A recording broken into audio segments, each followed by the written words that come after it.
Welcome back to the Vintage New Jersey podcast. Today, my guest is Jersey Shore native and actor Bret Lada. You may have seen him in things like Law and Order, Succession, Pose, and the Andy Baker tape. Bret and I grew up together at the Jersey Shore, and today we're going to be talking about where we came from, what shaped us, food comparisons between LA and New Jersey, and what it's really like to leave New Jersey and chase a dream in Hollywood.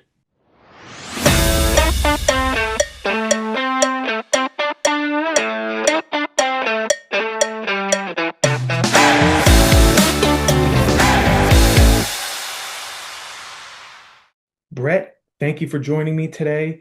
I'm here in New Jersey, freezing my ass off, and you're in beautiful, sunny LA.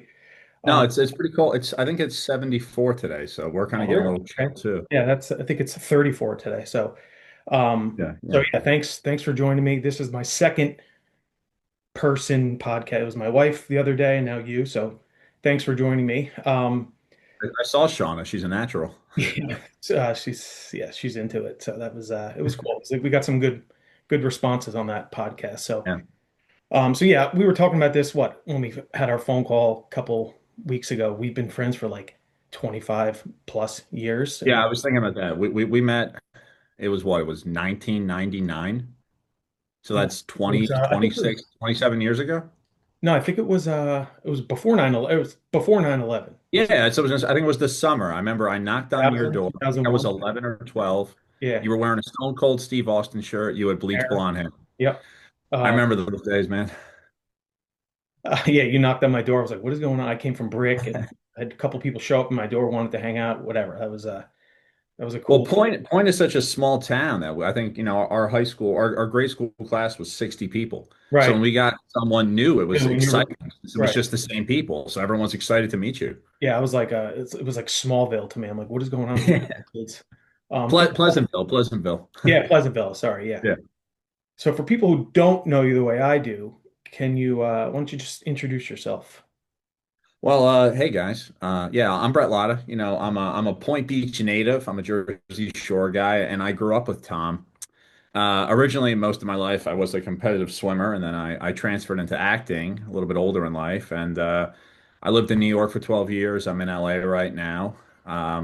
But my roots are always with Jersey. That was going to be my first question. So how would you describe our town and just the overall vibe back then? And when I say back then, I want to say maybe we'll stop at like maybe '06, '07, '08, I guess. Yeah. It's when we all went to college. So from then and back, Well, what I think of Point Pleasant Beach as it's almost like a Norman Rockwell town. yeah. It's like the classic American town. Yep. We have Arnold Avenue, which has all the shops, the Yep. antique stores, the general shops, a lot of mom and pop restaurants you can go into. The front of the town has the boardwalk. We have the it's like a mile fishing pier. It's like if you were to make a set of the Truman Show, you could Literally. make it as Point Pleasant Beach. It Yes. has of everything to it. And I think we take it for granted of how beautiful a town it is when you're growing up there, but living away from Point for a long time, Yep. I look back on it and I'm like, what a beautiful place that we had to grow up in. Really did take it for granted. What was the Yeah. first, I guess, memory that pops into your head when you think about like our childhood? And you can like, you don't have to say names or anything, but just like, Oh, I mean, because you're pretty I, much you're like this, like the typical.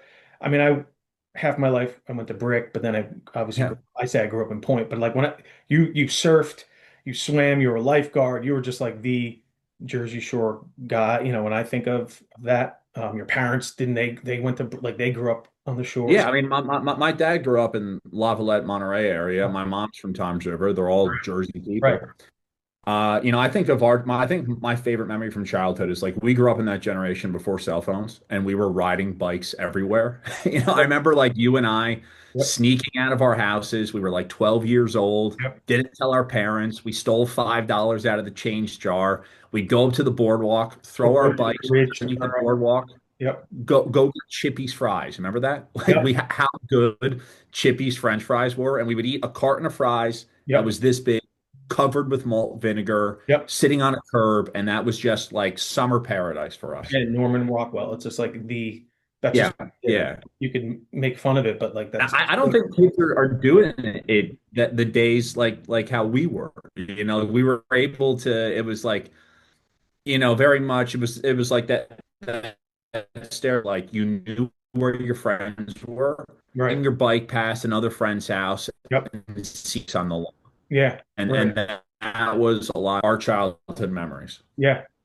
Do you remember like do you have a moment in your head where you realize like the shore is different than like the rest of the country, I guess, or the area? Like I think of Hurricane Sandy. I was like, damn, like this really like a lot of people Um, put more eyes on us as far as the shore goes, but like my parents come from North Jersey, so I always had that even growing up. Again, I lived in Brick, so it's like once you go yeah. on the bridge, it's like you're not on the shore anymore. Like, so I always had that kind of in my head, but like I didn't know if you had like a moment of like, wow, shore. No,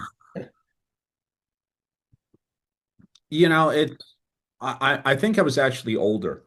And I lived in Brooklyn my first 2 years in New York. I remember that. And my dad and I were going to Red Hook in Brooklyn because there was an IKEA there. And I remember driving through Red Hook, and this is Red Hook, Brooklyn. It's just Yeah, warehouses and row houses. There's no trees, yeah, just away from things. yeah, And I thought, our childhood was just filled with like this beach town energy. And if you grew up there, it is so different. And I remember thinking then, I was like, wow, we were lucky to have what we had, right, to have like I think our house. I used to run from my house to the beach, and you were my neighbor. You were yep, 2 houses away from and- me. That right, was exactly a half a mile. yeah, So we were fortunate to have that within a half mile of our houses. right, Um, and see, and then I mean, I traveled a lot for swimming, so I was all over different parts of yeah, the country, and I I think just having the beach as like the anchor of your hometown is such a nice thing because so many people that I knew from different parts of the state were like, yeah, we go to the beach once or twice a year. I think that we were at the beach every single day when we were 16, 17. I mean, I was a lifeguard. I yeah, was there every single. We, on our days off, we'd go down to Rob's house and just party with our friends and on surf fire. and relax. And we said, you take it for granted. But now, like, yeah, Yeah. So we grew up again, kind I of go. cut you off. What were we saying? No, no, I was just getting on to the next one. So we grew up in a place that kind of shaped us for better or for Yes. worse. Yeah. And eventually life started pulling us in different Yeah. directions, which brings us to leaving New Jersey. So you made one of the biggest moves there is, leaving home, uprooting completely and moving to LA. So let's talk about that. When did you first realize you had to leave New Jersey to kind of pursue acting? I know you lived in New York and all that, which is has a heavy acting presence there, but obviously, I mean, LA is LA. So, um, yeah, like when did you really feel like, all right, I got to make this move? Well, there's two central hubs. There's New York and LA. And Yeah, what New Jersey is very lucky is that North, I mean, I'm sure that the high schools in North Jersey, I think, probably put on the best theater productions in the country, outside of Broadway because you're in such close proximity. yeah, yeah. So if you wanted to do a lot of theater, you could stay in New York. Okay, And for a very long time, when I first moved to New York, I went to school at Montclair State University, drama school there. I was in New York, and there was a lot of TV shows filmed there. And I lived there for 12 years, and I made I had some great relationships there. I knew a lot of casting directors. I got my first television jobs there, and there's still a lot of TV work that is filmed in New York. I lost my apartment in New York during the pandemic. I was fortunate enough to have a little house in Money Island for about 12 months. yeah, And it was at that point where I was like, am I gonna go back to New York? Because I knew kind of that routine. And LA was always in the back of my mind. It was foreign to me. yeah, I making a movie and I knew that I wanted just wasn't in the room for. And I talked to my dad about it. I talked to my management team, and they were like, "We think this would probably be a great move." So I'm fortunate enough to come out here. with a little bit underneath my belt. I am so glad that I spent my first few years in New York because New York is a town, again, it's very similar to East Coast mentality. So it's people that I knew that I kind of fit in with. Yeah. And it's easier to pound the pavement there, where LA is certainly a gated community, for better or worse. The accessibility to the industry here is so much, I'd say, the barriers to entry are so much more difficult than they were in New York. And without having some of the foundation that I built there, it would have been a very difficult road to come here first. And you can see a lot of people that come to California without somewhat of a game plan. And I think it's easy to get lost here. California is a beautiful state too. There's a lot to explore. There's a lot of beaches. And if you're not careful and you're not focused, you can kind of get lost in the mystique of the new environment. Yeah. So I'm glad that I came out here to teach you to have a little bit of I would say grit that I don't know if I would have come to LA first that I would have had. Yeah. So was it scarier leaving or kind of telling people that you were leaving? Like actually going or kind of like mentally Oh, next I weekend? mean, yeah, I was pretty excited to come here. I mean, the hardest thing, honestly, I think was telling my parents. I think that because I'm an only child, I think it was tough for them because they liked having me around. But That was my next question. How did you? I was really excited, and I Sorry, no, I was going to say that was going to be my next question. How did your friends and family react, to that? said again, you cut out. Yeah, you're cutting out too. Damn it. I was going to say how. Well, yeah, exactly. Well, my parents, my dad's always been very supportive, Yeah. and so is my mom in that way. So they were sad that I was coming out here, but I think that they were excited for me. We have a close, my closest friends in life are you guys. Yeah. My eight guy friends from Jersey, Talk every day. and certainly an interesting guy. I'm sure, yeah, we talk every day. It's more rough teasing than it is anything else. Like I think we really get along by busting each other's balls, but that's what makes the friendship so special. So I know that at the end of the day, I can always rely on my core group of Jersey friends. I'm lucky that one of us is out here with me, Trevor. He lives in Santa Monica, so it was good to have those connections here. I do find that most of my friends here are also East Coast transplants just because it's so much easier to get along with Culturally, people that you're familiar with. Like granted, I have a lot of friends here that are from LA, but it's such a different upbringing, and it's such a different mentality and a way of approaching life. So, yeah, long story short, I was mostly excited, and I was excited for a little bit of the change because while New York is a great city to live in, it's also a brutal city. yeah. It's hard, and you spend so much time in New York on the subways and stuck underground. And between January and April of every year, it's the worst seasonal depression you can imagine because it's 15 degrees outside and there's dirty snow and gray skies. Yeah. Don't get me wrong, it's a beautiful city, but it is a tough city to live in full time.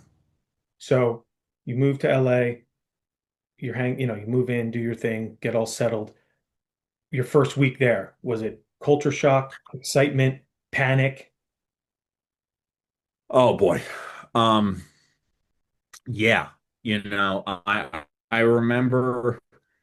I'm used to going to Starbucks and getting a bagel. We used to go to Corner Bagel. You'd have a guy make you a bagel sandwich and a coffee. You're out in 3 minutes, okay?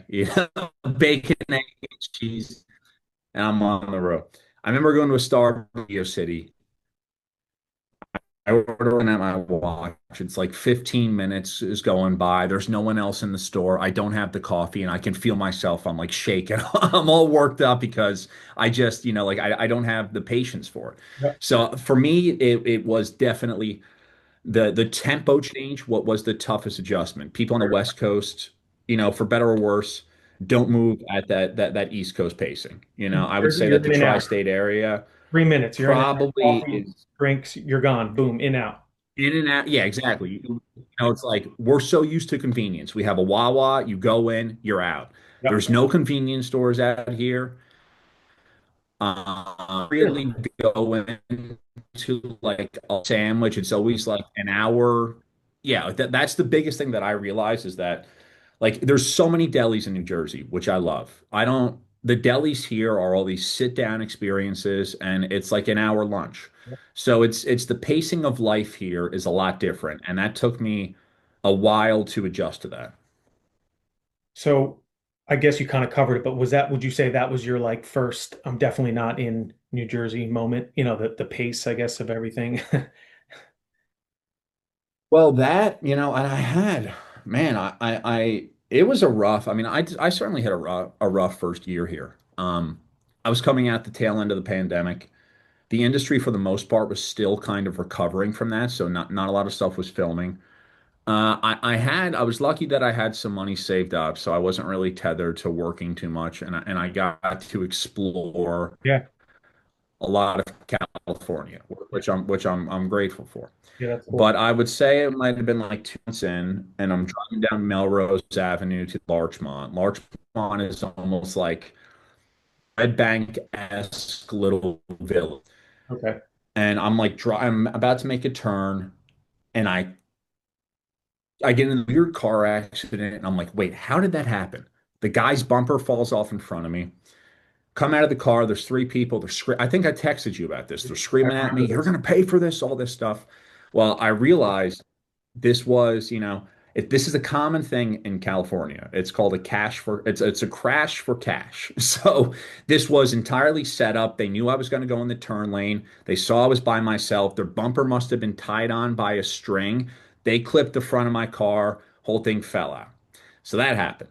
Um, 2 weeks after that, my car's in a parking lot. At this time I'm driving an old 2010 Honda CRV. My Nice. car's in a parking lot. I come out, my bumper is ripped off. All right. Someone clipped my bumper and ripped my bumper off. I get the car fixed. I'm in North Carolina for a film festival for the Andy Baker tape. And I get back. My car's on the side of the road. I'm watching a woman drive by and park. She clips the front of my fender, dents my fender, and stops. So she gets out of the car. She goes, "I'm so sorry. Take this." And she passes me a box of mangoes. And she's like, "You can have this for the Oh, car." And nice. I was like, "We're gonna have to." Well, yeah, I was like, "Thank you, thank you. We're gonna have to figure out more than just some mangoes." So, I don't know if that was a good these were good or bad omens. Some of it is just life, but I've never had that happen on the East Coast where I've had three accidents in a row. No, Um, that yeah. doesn't. So I guess new city, new industry, new pressures. I guess you had to learn some things more quickly than like I guess I mean that's more of like a scam, I guess. But like, was there anything you kind of had to like learn fast? Like being in a completely Well, different. I would say that the one thing that I also realized too about Los Angeles was, we kind of get like the public illusion that it's all sunshine and Hollywood, but it's not. And I really like LA. I do. This is not meant to put any kind of No, yeah, bad taste on it, but there's a lot of culture, there's a lot of history, there's a lot of tension here, and people are very, very um, proud and attached to that. yeah, And it's different than the East Coast. I'd say the East Coast, in a city like New York, you have the subway and you're around, everyone at all yeah. times. I would Billionaires. certainly say that LA. Exactly. Yeah, you're on, you're just surrounded by people constantly and you're forced to be within people or you're forced to be in everyone's space. Where in LA, everyone's in their cars, no one is kind of walking around unless you're maybe on Melrose or around Beverly Hills and of interconnectedness as there is on the East Coast. And it was a while for me to kind of figure out how to navigate some of that because I would say generally everyone's pretty well natured on both coasts, but like on the East Coast, you can go up to anyone. Everyone's very front footed, just be like, "Hey, what's going on? Hey, good to see you." Yeah. Here, people don't behave that way as much. It's different, there's a certain level of earnestness that I always find that East Coasters have. Like, you can go to a barbecue in Jersey and you can sit down and you can talk to anyone. And like, I feel like the East Coast mentality is, yeah, I know everything. We'll talk about stuff. And that's kind of fun. You like being around people like that. Here, people are a lot, I would say, cagier. And, because you're in a city like Hollywood where everybody kind of wants to feel like they are the most important person in the room, Yeah. there is a certain barrier to conversation with some people where you always like someone's looking over your shoulder to see if there's someone more interesting they can Right. talk to or Yeah, I see get that in something like from. shows and And movies and stuff. It's like you, they're just waiting for the next, more popular kid to walk yeah, in. exactly. Yeah, that's Exactly. And that it's more transactional in that way. right. Yeah. I that I got off. I think the first time I was back on the East Coast since I came back from LA, I remember getting off at Newark Airport, and I like got out and I just heard like people yelling at each other, bumping around, and I was like, this feels like home. I feel like I'm back with my Baby. people right now. So yeah, exactly. Like just like Yeah. the loud East Coast stuff. It was like a symphony to my ears. Right. You don't get that as much out here. So I think some of it is just navigating the different personalities and also, it's weird because like there is so much money in LA too. And we grew up in a nice town, but I think but our parents for the most part, were very, they were workers. They were middle class workers, and like we had a great childhood, but like, we didn't grow up in these gated Beverly Hills mansions. So the people that grew up there just have a different affectation and a different way of relating to the world than you and I did steal dollars and quarters to go buy French fries on the side of a curb. Yeah. Right. So I guess say you had Joe Smith from Point Pleasant Beach High School. He wants to move to LA. What would you say the biggest misconception people have about trying to like make it in Hollywood? I know you kind of just I guess touched on it, but Ooh. I mean, everything's going to take a lot more time than you would yeah, think. I'd say if you have a 1 year plan, change that plan to 3 years. yeah, And that's just, I mean, some of it is also the way that our industry is working today, in acting and the way that strikes have kind of hit we're kind of a TikTok media kind of world where shows aren't there. But it takes a while, in this industry, it's not necessarily who you know, but it's who knows you. okay, And to make those connections and to be in casting offices over and over again, so people are like, they start thinking of you. I right, mean, I would say that it's the same in New York. My first jobs in New York, I think I got from auditioning for the same office like 7 or 8 times, and it's just being constantly in those rooms, having your face seen. You're not right for one thing, and while like when you're in that in between zone, you can't look at anything as like a rejection. They're all learning experiences and it's all rerouting you and it's all teaching you better ways to approach scenes, better ways to approach auditions, but it's just also time. And some people are lucky, some people can walk into a room and they are just perfect for that job, for that part, they fit something. I don't think I've ever had that experience. You know, I think that and I think that this is common for a lot of people. It's like we think in Hollywood that people just get this. They don't. They are grinding behind the scenes for 10, 15, 20 years sometimes. They have learned a craft and they've learned how to be on camera. And then when the right opportunity comes, they are able to capitalize on that. But it really takes, they say it takes 20 years to build an actor, and I agree with that. yeah. So what was your first real heartbreak as far as maybe a role that you like were like, oh my God, I'm gonna get it, and then it didn't happen. And I don't know how much you can really get into it, but like I don't know if you had something that was like you had it and then all of a sudden it just didn't transpire. Yeah, I mean, so many times. I remember, I mean, this isn't even like a major job, but like my first big job that I had outside of school was a play that I did called A Loss of Roses, and it was a William Inge play. William Inge was a Pulitzer Prize winning playwright from the 1950s, and Loss of Roses premiered on Broadway, I think in 1954 with Warren Beatty. Okay. It was Warren Beatty, and I was the first person to revise this part since Warren Beatty did it on Broadway. Wow. And I got the job. I went down the Arkansas Rep Theater, and it was directed by Austin Pendleton. So, if you remember the movie My Cousin Vinny, Yeah. Austin Pendleton is the stuttering lawyer in that movie. And I loved that movie as a kid. So for me, it was thrill. I was thrilled to be able to work with Austin Pendleton, this New York theater legend. I we did it down there. We had a successful run, and we were about to bring it to New York. So we did readings for the Manhattan Theater Club, which would have been a huge opportunity for the cast. And I think it ended up going to off-Broadway theater, the Peccadillo Theater, and the woman who produced it was also the lead in to read for this part.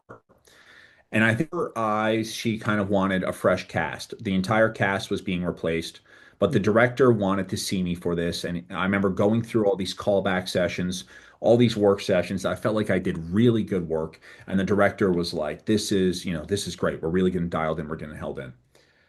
So I remember leaving the final callback, and I was like, I can't wait. This is going to be my off Broadway premiere. I can't wait to have my friends come see me off Broadway. I remember I'm going to work at my side job and I go to the bathroom and I collapse and I have an abscess on my tonsils. Okay. So I am like, I get raced to the doctors. Luckily, they give me a steroid, they get it out, and I'm home for about a week. And I'm on this special steroid, which induces, they say it could induce anxiety and a little bit of mania. So I'm in bed resting because I'm so fatigued and I'm every ends for the email from my manager to say that you got this job. And I'm looking through it, I'm getting nothing.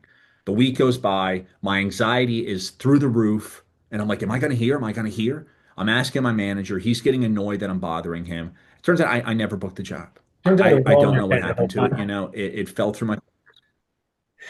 Yeah. Like you're in your head the entire time. You're thinking like, and that's when I learned it's like, you know, you really want to be you want to bring a level of excitement to your auditions, and you want to believe that you're going to go in the room and you're going to be the right person for this, because if you have that level of belief in your people on the other side of the table are going to sense that. If once you leave the room, you're hurting yourself if you can't just take that out of your mind and move on to the next thing.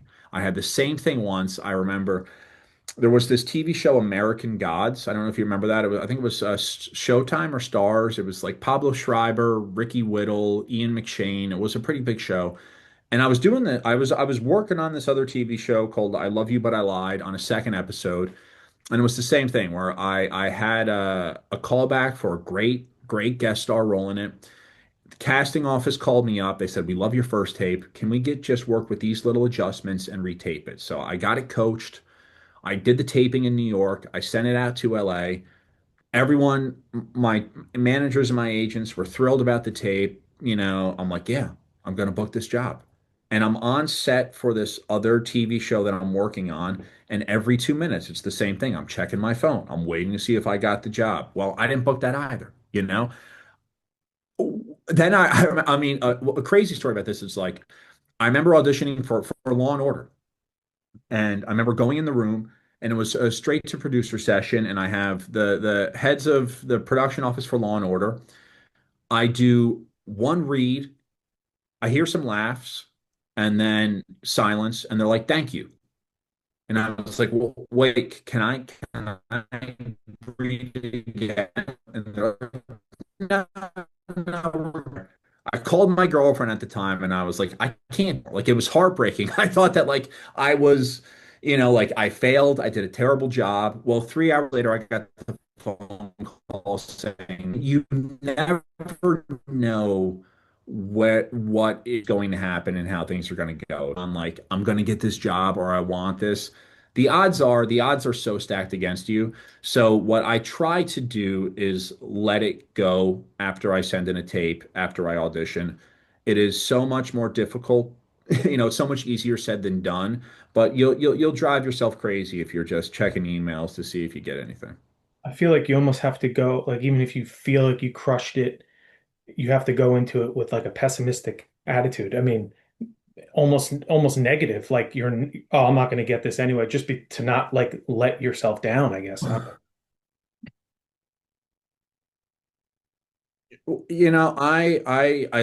I've heard that philosophy too, and I would challenge that a little bit by where if you had it as an opportunity to get an opportunity to act, felt better, where it's like, well, but I get into a room. If I get the job, if I do, and I feel good about my work, then I can wipe my hands and walk away. Yeah. It's when you leave an audition and you're like I had nerves or I wasn't fully able to express myself or I felt out of my body and not really grounded. That's when you kind of get in your head and you can beat yourself up. So the way that I like to work on auditions today is I want to leave nothing in the gas tank. I want to go in there, feel like I expressed myself fully, and if I did my job, I can be happy about that. The Yeah. rest is out of my hands. And again, easier said than done, but you will drive yourself crazy if you are see every audition as I have to get this job because it's just the numbers right now are probably getting, I don't know, 1,000 submissions.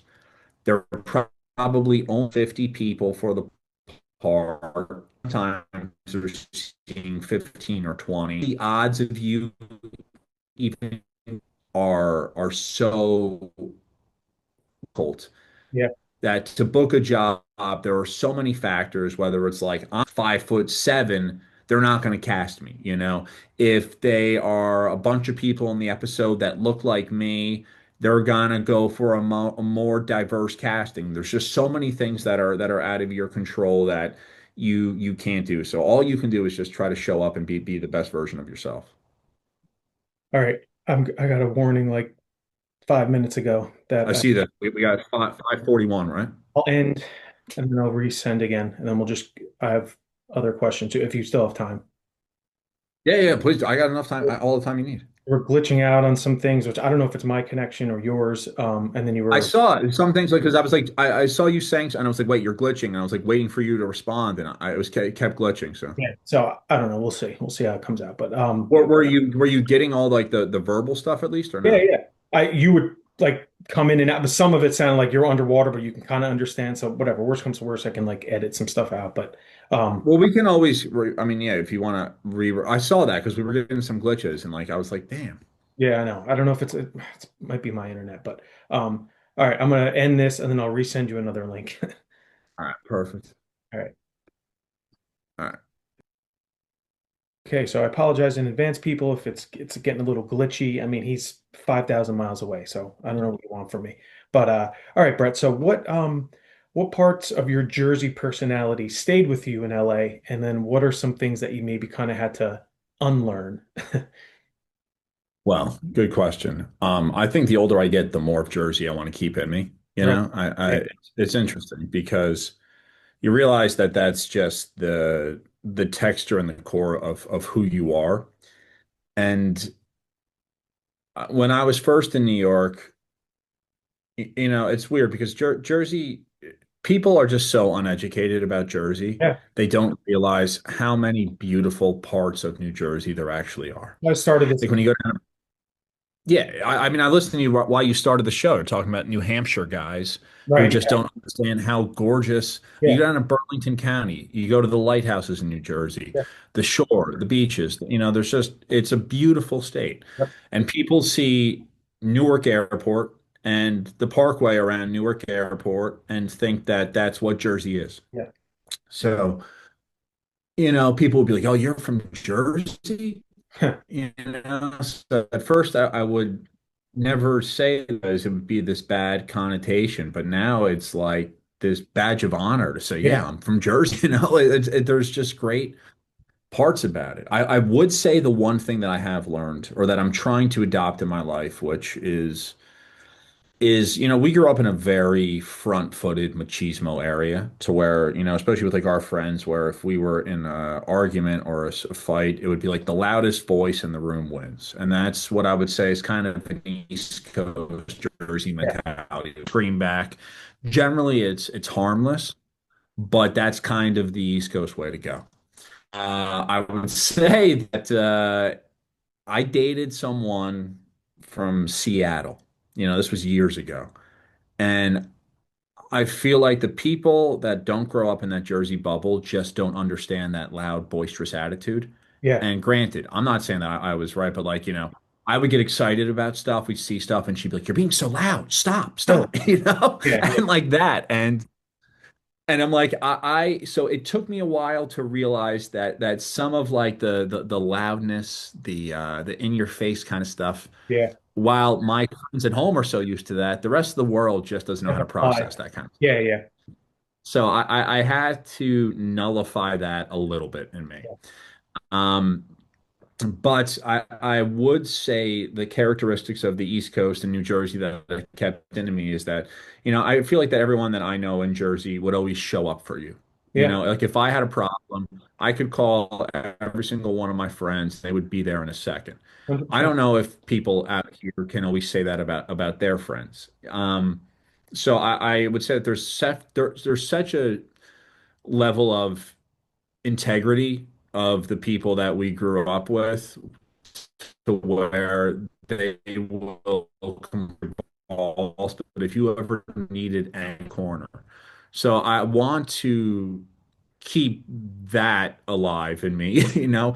I don't want to not have that that sense of like humanity that I grew up with.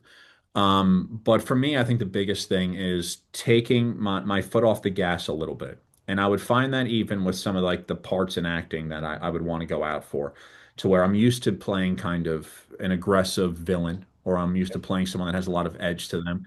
Even the job that I'm working on now, it's a very East Coast, Yeah. all over the place kind of thing. But I think as I got older with myself and I started to realize that I can set into myself a little bit more, and I can trust that I will show up more interesting than having to show you how interesting I am. And Yeah. I think that was something that I matured into that Okay. I didn't always have. And it's more about just doing and being than showing how witty and creative and how loud and boisterous you can be. It's just really trying to exist with the person that you're opposite of. So would you say LA softened you or hardened you? I wouldn't say I would say that it Or influenced opened me in a you? way. Say that again. Or even opened you up? I would say more of an opening. I think that's a great way to put it. Where I was able to bring some of like my East Coast grit, but also when you're dealing with people that don't that keep their decibels and volume level here, it kind of teaches you a little bit just to be a little bit more Yeah. understated and under.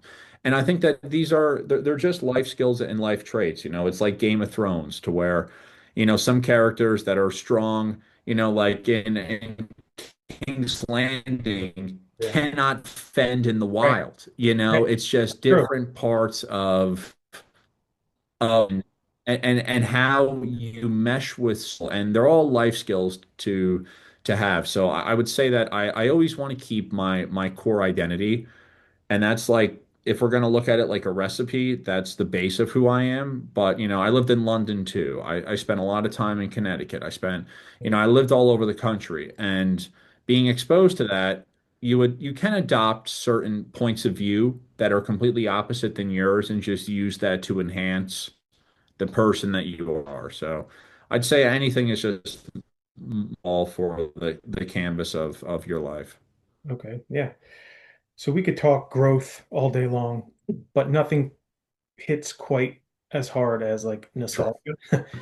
So when you look back now, what memory from home would you say kind of hits or resonates the hardest?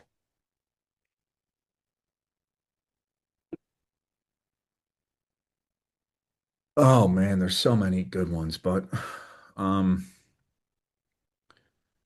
I think one of my favorite childhood memories we had. We were fortunate that Rob, had this. I'm talking about Rob's Point House. You remember where we would probably be like 13 or 14, in Yep. the morning.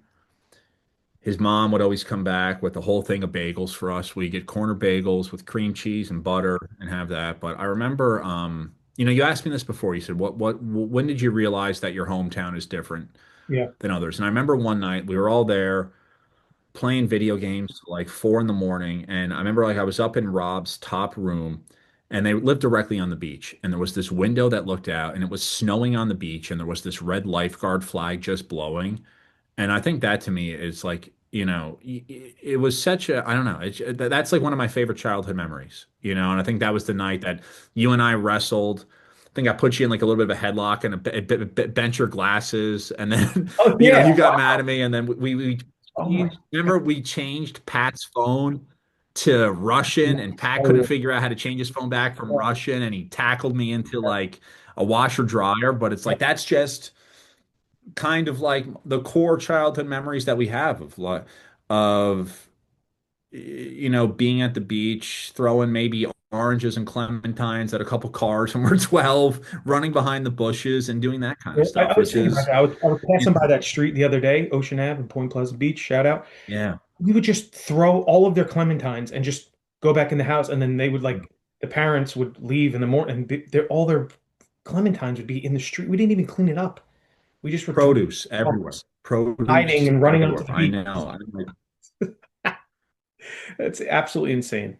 Yeah. I mean, like you can't do that stuff today, but what's also funny is like, a lot of our friends in high school, like their older brothers were the cops. So I Yeah, remember like that one time, I'm not going to say who, but I remember like in the summer we were driving down Ocean Avenue, driving too fast. I think someone in the car we were with like splashed or threw something at someone on the side of the road, like there's always this, and I know this sounds terrible, but obviously, like there's always this kind of rivalry between the locals and the tourists in the summer. pennies. And it's Pennies. always been there. Yeah. And so Denny's, yeah, which stands for Bayonne, Elizabeth, Newark, New York. It's been a feud, tale as old as time. And then we got pulled over by a cop car, and it turns out that it was one of our friend's older brothers, and they just let us go. I mean, that's just the kind of we grew up in. Also, too, remember we would go to the OB Diner, which did you know that place closed? OB Diner's You're done. glitching a little. Oh, can you hear me now? Yeah, Yep. Oh man. OB's gone. So we would go there Dude, after like, heartbreaking. I remember coming back from college and OB Diner had 4.95 lunch specials. yeah, it's a shame, man. It's We're glitching over each other right now. You're cutting out and I'm cutting out. uh, Sorry, dude. no, I mean you sound good on my end. You I don't go, know. you go. But remember, we would go to OB. We wouldn't pay for the meal. We would door whatever it's called, dash and whatever, and then we would go to Blockbuster next door. Dine and dash. We would go to Yeah. Blockbuster, and we would just it just stuff like that wouldn't fly nowadays. It's crazy. Um, Yeah, yeah. This is when we were like 12. Yeah, we had remember the St. Peter's dances too? I mean, this is when this was kind of cool. They brought it was all like the five high schools that were at the beach, and they would all come together, and it would be like a large, and that was like the highlight of our childhood was yeah, going to the St. Peter's dances and then going to OB after and getting a waffle sundae yep, at OB Diner. yep.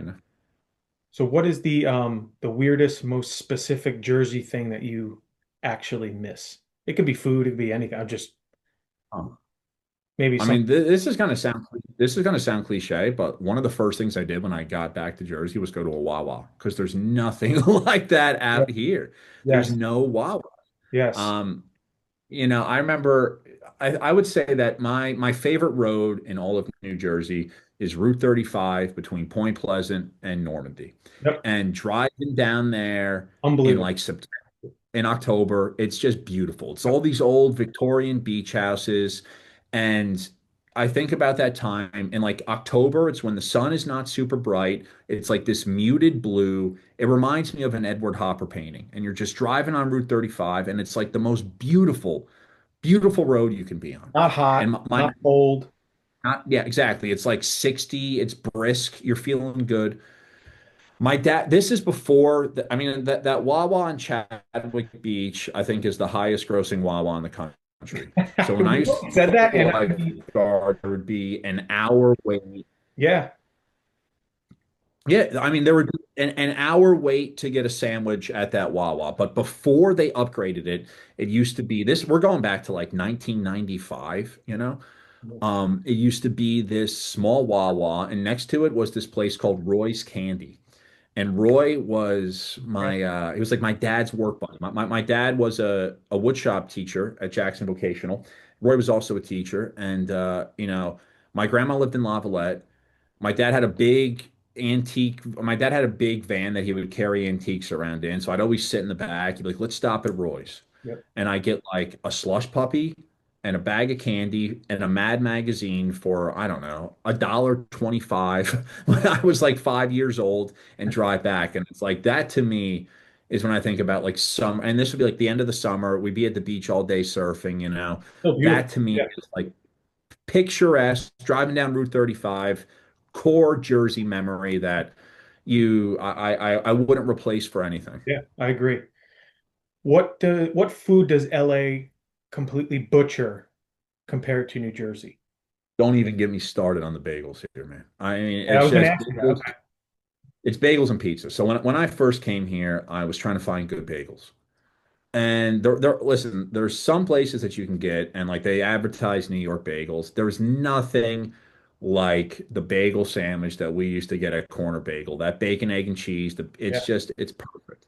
Yep. So, and what's weird about out here too is that they put mayonnaise on egg sandwiches, like bacon, egg, cheese, mayonnaise, which I'm like, this is blasphemy to me. Really? Yeah, it's nuts. And another thing out here that drives me crazy is that the bagel stores, like if you ask, like, can you put ketchup on, like you don't want to have to, you want ketchup already on your bagel sandwich. Because when, you know, you cheese together and you open because it's melted and you're putting ketchup on that, it ruins it. Yeah. So it's like they refuse to put ketchup on the sandwich beforehand, and they give you That's like ketchup okay, man. packets, which Salt, pepper, this ketchup. drives me nuts. I have had salt, pepper, ketchup. That's the way to go. Yep. Italian food here, like a strip mall in New Jersey, has some of the best Italian food Ah, yeah. outside Italy. Yeah. Yeah. Yeah. And like her, Rob was in town, another Jersey guy, and it was a restaurant because I Shout out, want to Rob. get a very popular Italian restaurant. And yeah, another Normandy guy, and in LA. Our bill was we were five people. Our bill was $800. And I remember one of the pastas we got, they were like homemade. It came in a dish this big, and it was $62. Oh my, $62 oh, I can for a imagine. pasta out here. Yeah. So I mean, like I remember going to Luigi's, getting, it was like you could get a fettuccine Alfredo for 9.95 when we were kids. And you take So it it's like home. that Finish it. stuff. You're wasting money. Say it again. I was gonna say, and you take that home. You couldn't even finish it in Jersey. They would give you Yeah, you you eat. can't even finish it. So does L? That's the thing. The portions on the better. No, no. Go ahead. Finish. I was just saying the portion sizes on the East Coast, you get more food. Yep. I'd say, like where LA, I'd say what LA is good for is they use a lot of fresh ingredients out here, and you have a lot of farm to table things. Like the Mexican food out here is top Oh notch, yeah.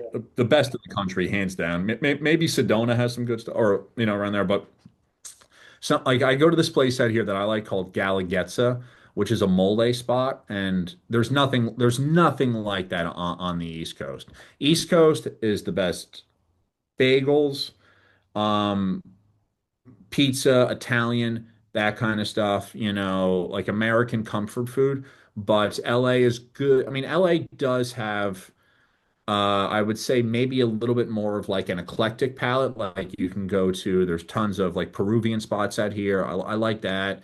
We have some great seafood restaurants up on the mount, like up the PCH. But then again, like in our hometown, like I think about all those rows of seafood restaurants like Spikes and Atlantic Offshore, and I love going to those. And I gotta be honest, the seafood that I get from those places, I like better than any of the seafood places out here.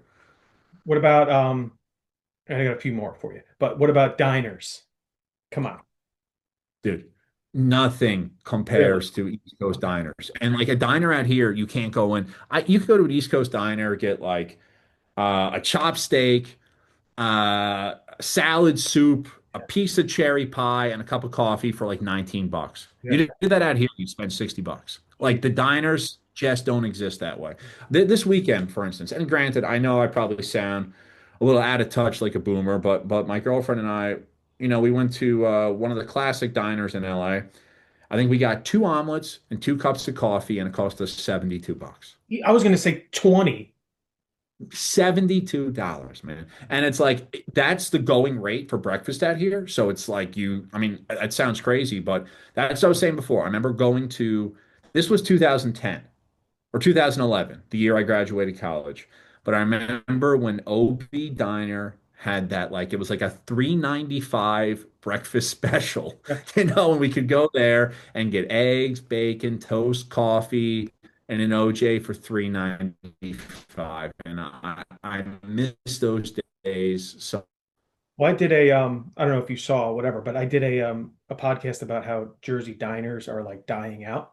Like in the heyday, 50, 60, 70, there was, 800, in the state. Now we're dwindling down to the fours. So it's like it's a dying thing. Even in New Jersey, like I mean, we just talk about OB. I can't think of any others off the top of my head, but it's unfortunately a yeah, well, I remember as a kid. Yeah. Well, yeah. my mom grew up in Tom's River, and she would go out to Philadelphia a lot. And there was this old diner. I think it was it Route 37 or was it Route 70? Which road goes to Philly? It's Route 70, right? Jeez. Yeah, 37. No, Or I'm that's like totally off here. no, Anyway, but 37 is like going yeah, into it's well, that goes through Tom's River. yeah. I'll look it up. I'm wrong, but anyway, there was this place, Olga's Diner, which was close to Cherry Hill, which my mom told. Like, I used to stop there on the way to Philly with my mom and my grandma. Go in there, get like they had like a cookie counter that was bigger than my apartment. I have a two-bedroom apartment. The cookie counter alone was bigger than my apartment. Yeah. And I used to go there with my grandma, my mom, and get a grilled cheese like that. And then I remember Olga's Diner went out of business. I want to say, ooh, that might have been like 20 years ago, but that to me, that was like a classic American East Coast diner. I mean, the big one that I can think of is TikTok Diner on Route 3 in North Jersey. Yep. That is like a world-class staple diner. That's a good one. Arlington And then Diner. what's the one I'm thinking? I I've never been to that one. Dude, it's just the best signage out front. It's like Well, what's script. the place? It's the Evergreen there. Yeah, totally, totally.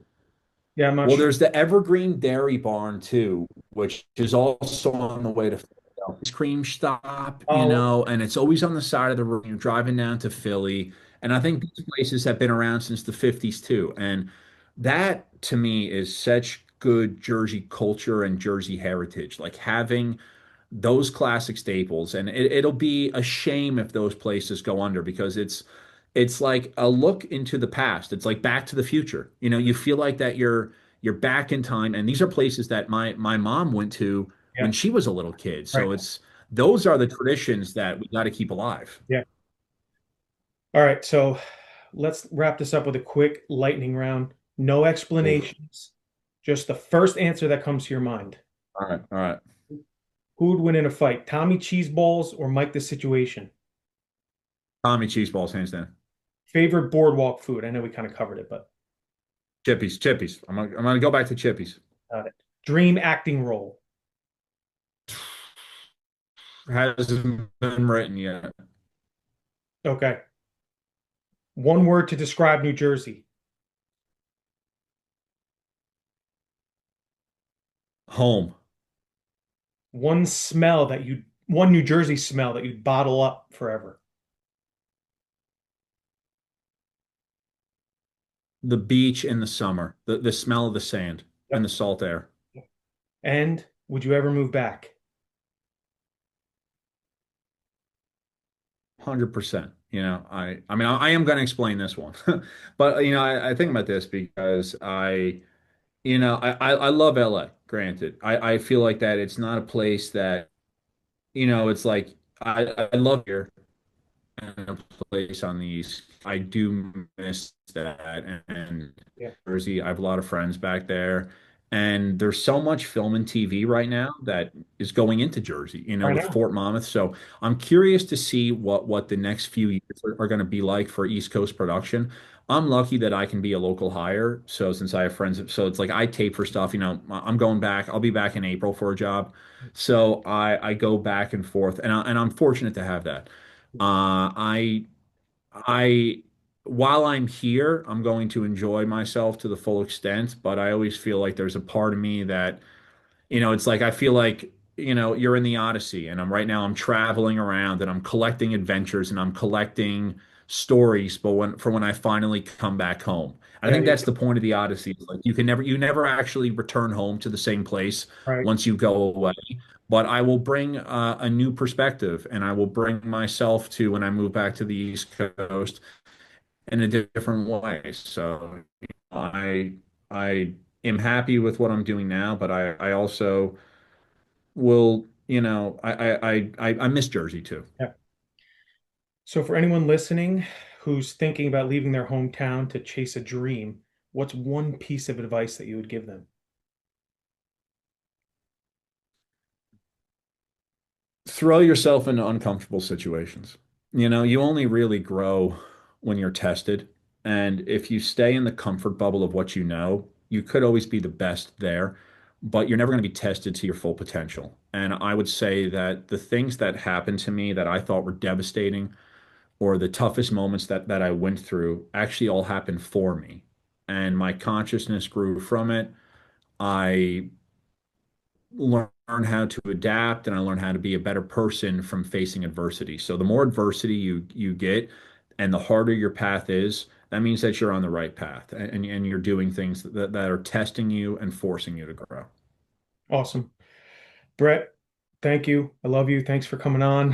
Thanks for sharing your journey. And I want to congratulate you too for doing such a good job by, really like it is so impressive since I remember when you started this page, Yeah, and how much it's grown from then crazy. and the dedication and the time and the love that you have for Jersey culture and bringing all these hidden gems in New Jersey. Like it's really admirable. And you also need to be congratulated too. So thank Well, you, Tommy. I appreciate that. For anyone listening, thanks for tuning in. Brett, do you have any things that you want to mention before, like Instagram account, like whatever?